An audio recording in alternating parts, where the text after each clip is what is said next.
Toy izao indray avana ny teny zaraina izay omenantsika anio. Mombanao olony amin'ny fomba mahagaga ny tompo.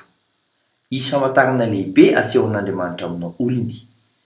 Araka ny voasoratra amin'ny Josoa 7:17 amin'ny anaran'i Jesosy hoe ary raha vao mijanona eo amin'ny rano Jordana ny faladian'ny mpisorona izay mitondra ny fiara faneken'i Jehovah tompon'ny tany rehetra, dia ho tapaka ny rano Jordana, dia ny rano izay midina avy any ambony, ka hijanona ho toy ny atotan-javatra.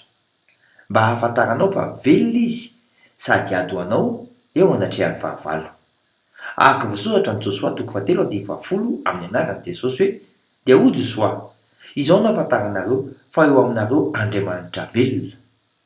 Ka ho rohany eo anoloanareo tokoa ny Kananita, sy ny Hitita, sy ny Evita, sy ny Perizita, sy ny Girgasita, sy ny Amorita, ary ny Jebosita. Matoki, bavaka isika, ray eo, mino aho, fa tena omba amin'ny fombanao madiodio ianao. Misaotra anao mampitony ahy amin'ny anaran'i Jesosy Kristy velona avy any Nazareta. Amen. Mandra-piona tompoko, fiadanane.